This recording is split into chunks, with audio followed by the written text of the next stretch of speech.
Assalamualaikum warahmatullahi wabarakatuh. Waalaikumsalam warahmatullahi wabarakatuh. Alhamdulillahi rabbil alamin. Wassalatu wassalamu ala ashrafil anbiya'i wal mursalin Sayyidina wa maulana Muhammadin wa ala alihi wa sahbihi ajma'in, amma ba'du. Pertama dan yang paling utama, puji syukur marilah senantiasa kita panjatkan kehadirat Allah Subhanahu wa ta'ala yang tidak henti-hentinya memberikan nikmat-nikmatnya yang begitu banyak kepada kita semua. Di antaranya nikmat iman, nikmat Islam, nikmat kesehatan, dan nikmat panjang umur, sehingga kita dapat melaksanakan perintahnya, yaitu sholat maghrib berjamaah dan dilanjutkan dengan menuntut ilmu di jalan Allah Subhanahu wa ta'ala. Salawat dan salam semoga Allah limpahkan pada junjungan kita, kecintaan kita, baginda Nabi besar Muhammad sallallahu alaihi wasallam beserta para keluarganya, para sahabatnya, dan kepada kita sebagai pengikut ajarannya. Seperti biasa, marilah kita awali taklim kita dengan bersama-sama membaca surat Al-Fatihah ila hadratin Nabi Mustafa Rasulullah sallallahu alaihi wasallam wa ila muallifi hadzal kitab Asy-Syaikh Al-Imam Barakatil Anam Abdullah Ba'lawi Al-Haddad rahimahullah, nafa'anallahu bihi wa bi'ulumihi fid dharaini amin. Al-Fatihah. A'udzu billahi minasy syaithanir rajim. Bismillahirrahmanirrahim. Alhamdulillahi rabbil alamin. Ar-Rahmanir Rahim. Maliki yaumiddin. Iyyaka na'budu wa iyyaka nasta'in. Ihdinas siratal mustaqim. Siratal ladzina an'amta 'alaihim ghairil maghdubi 'alaihim waladdallin.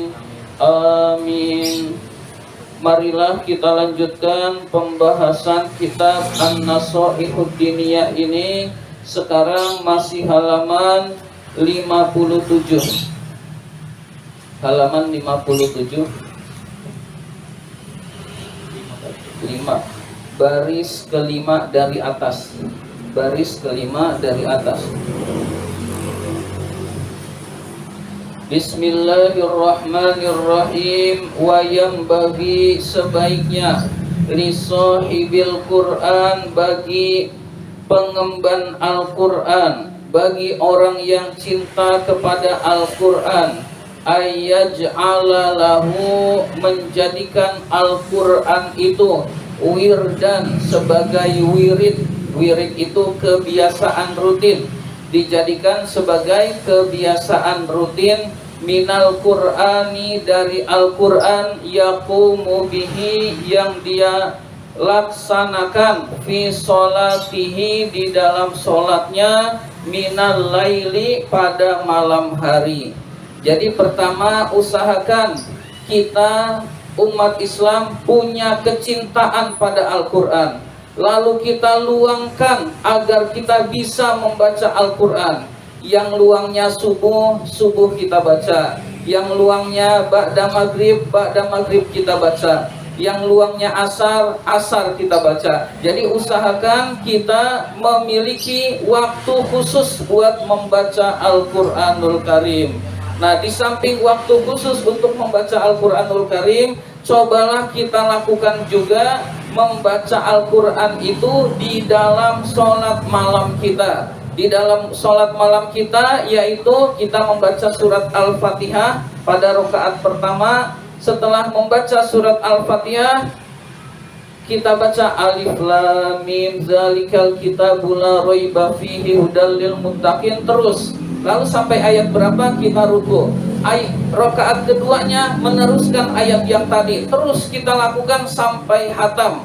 Jadi membaca Al-Quran di dalam sholat keuntungannya 100%. Jadi 100%. Jadi kalau kita pahalanya itu utuh maksimal. Kalau kita di luar sholat 50%. Dalam keadaan bersuci di luar sholat 50% satu pahalanya. Kemudian ketika tanpa wudhu 25%. Jadi sangat beruntung orang yang membaca Al-Quran pada sholat, pada di dalam sholat. Nah, usahakan kita punya waktu khusus buat baca Quran. Dan hendaklah juga bacaan Al-Quran itu kita baca di dalam sholat sampai hatam. Nanti hatamnya masih lama nggak jadi masalah. Yang penting kita memulai, hadirin sekalian. Wa yatsba'ul Qur'ana, Al-Quran itu mengikuti min awalihi, dari awalnya, hatta yakhtimahu, sampai hatam, fi sholatihi, di dalam sholatnya, minal laili, pada malam hari. Jadi lakukan hal itu sampai hatam. Habis hatam kita lanjutkan lagi dari awal lagi di dalam sholat lagi. Jadi tadarus, ada yang di luar sholat, ada yang di dalam sholat. Yang utama di dalam sholat, hadirin sekalian. Jadi yang paling utama di dalam sholat. Kan nggak hafal. Nah, pernah saya jelaskan, yaitu kita membuka Al-Quran pada waktu berdiri. Jadi pada waktu berdiri, Al-Quran itu kita pegang. Boleh satu tangan, boleh dua tangan. Berarti nggak bersedekap, ya nggak jadi masalah. Jadi kita begini. Kita setelah surat Al-Fatihah, ini Al-Quran kita pegang begini. Lalu ruku kita pegang di tangan kanan. Lalu sujud di sini ada meja kecil, taruh di sini, kita sujud. Lalu duduk. Lalu sujud lagi. Setelah sujud lagi, setelah hendak berdiri, kita sambil berdiri sambil ngambil Al-Quran lagi. Lalu kita begini, baca Al-Fatihah. Setelah membaca Al-Fatihah kita begini. Nah, begitu seterusnya. Jadi di sini harus ada meja khusus yang letaknya lebih tinggi daripada lantai. Nah, itu kurang lebih seperti itu kalau kita tidak hafal. Kalau hafal, jarang yang hafal. Ya, jadi usahakan kita membaca Al-Quran di dalam sholat. Keuntungannya sangat besar, pahalanya sangat besar di sisi Allah Subhanahu wa Ta'ala, hadirin sekalian. Imma fi kulli syahrin, ada kalanya setiap bulan dia hatam. Au fi kulli arba'ina, atau setiap 40 hari dia hatam. Au aqalla, atau lebih sedikit. Au aksara, atau lebih banyak. Hasban nasyati, sesuai dengan semangatnya. Wat taisiri, dan kemudahannya. Jadi fleksibel, hadirin sekalian. Sebulan hatam sangat bagus. 2 bulan hatam boleh, 3 bulan hatam boleh. Yang penting hatam Al-Quran, yang penting baca, hadirin sekalian. Yang penting baca dulu, mulai dulu. Nanti hatamnya kapan itu bukan masalah, hadirin sekalian. Dengan demikian kita akan menjadi orang yang dekat dengan Allah Subhanahu wa Ta'ala dengan Al-Quranul Karim. Wala yatruku dzalika, jangan meninggalkan hal itu. Ini pesan Habib, jangan meninggalkan hal itu. Wala yaksulu, jangan malas anhu, terhadap hal itu, terhadap membaca Al-Quran, baik di luar sholat maupun di dalam sholat. Kalau di luar sholat kita sudah biasa, harus ditambah dengan yang di dalam sholat. Nanti hatamnya tahun berapa, hatamnya bulan keberapa, tidak jadi masalah. Jadi usahakan kita memulainya yang di dalam sholat, hadirin sekalian. Faqad waroda, sungguh dijelaskan, fil hadisi, di dalam hadis, annal qur'ana was sauma, sesungguhnya Al-Quran dan puasa itu, yashfa'ani, keduanya memberikan syafaat, fil abdi, kepada seorang hamba, indallahi, di sisi Allah Subhanahu wa Ta'ala. Jadi Al-Quran itu memberi syafaat, puasa itu memberi syafaat pada seorang hamba. Jadi syafaat itu di samping Rasulullah memberi syafaat, Al-Quran bisa memberi syafaat, puasa bisa memberi syafaat pada seorang hamba. Fayaqulul Qur'anu, Al-Qur'an berkata pada hari kiamat, mana'tuhun nauma, saya mencegahnya tidur bilaili, pada malam hari. Ya Allah, saya mencegah orang itu tidur pada malam hari karena membaca Al-Qur'an. Fasyafa'ni fihi, maka terimalah syafaatku karena bacaan Al-Quranul Karim. Jadi Al-Quran itu yang memohon agar orang itu menerima syafaat dari Al-Quranul Karim. Luar biasa. Jadi usahakan kita senang membaca Al-Quranul Karim. Fayaqulus saumu, puasa berkata, mana'tuhu minat to'ami, saya mencegahnya dari makan.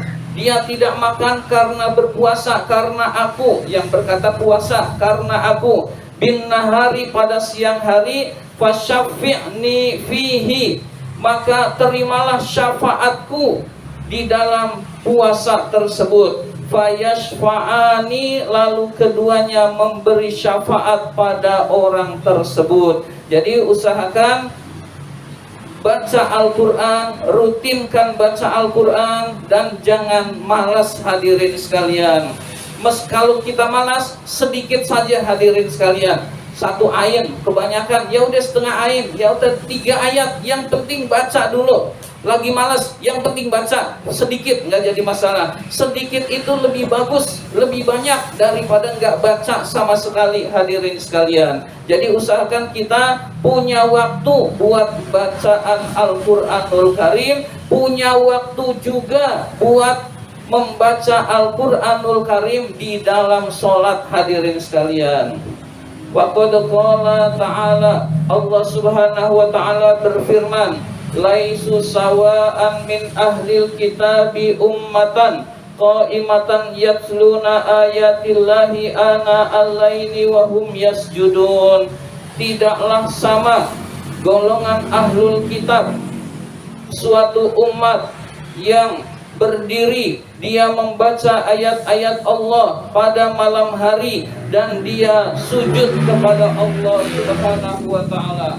Maksudnya tidak sama dengan orang yang tidur semalaman tidak membaca Al-Quranul Karim. Jadi Allah tidak menyamakan orang yang baca Quran dan orang yang tidur dan sama sekali tidak membaca Al-Quran. Orang yang membaca Al-Quran dan orang yang sibuk main HP itu Allah tidak menyamakan hadirin sekalian. Orang yang membaca Al-Quran dengan orang yang kerjaannya nonton TV di malam hari tidak disamakan oleh Allah Subhanahu wa ta'ala. Allah memuliakan orang yang membaca Al-Quran pada malam hari dan orang yang sujud kepada Allah Subhanahu wa ta'ala. Ayatnya masih berlanjut ila qaulihi ta'ala, sampai firman Allah ta'ala, ulaika minas solihin, mereka itulah orang-orang soleh. Jadi kalau kita ingin dianggap oleh Allah orang-orang soleh, nah ini resepnya hadirin sekalian. Baca Quran pada malam hari, lalu dia sholat, sujud kepada Allah Subhanahu wa ta'ala, insya Allah dia termasuk orang-orang soleh hadirin sekalian. Jadi usahakan malam kita luangkan waktu buat membaca Al-Quran, dan jangan hanya tidur semalaman, jangan hanya main HP semalaman, jangan hanya nonton TV semalaman hadirin sekalian. Punya waktu buat membaca Al-Quran, maka dia dimuliakan oleh Allah Subhanahu wa ta'ala. Mudah-mudahan kita dijadikan oleh Allah sebagai ahlul Quran, yaitu orang-orang yang dekat kepada Allah dan juga orang-orang yang senang membaca Al-Quran. Allahumma ja'alna min ahlil Quran alladzina hum ahluka wa khassatuk. Allahumma inna na'udzubika min ilmin la yanfa wa qalbin la yakhsha wa amalin la yurfa wa du'ain la yusma. Rabbana atina fid dunya hasanah wa fil akhirati hasanah wa qina azabannar. Walhamdulillahi rabbil alamin. Demikian, kurang lebihnya mohon maaf. Terima kasih atas perhatian. Wabillahi taufiq wal hidayah. Wassalamualaikum warahmatullahi wabarakatuh. Waalaikumsalam warahmatullahi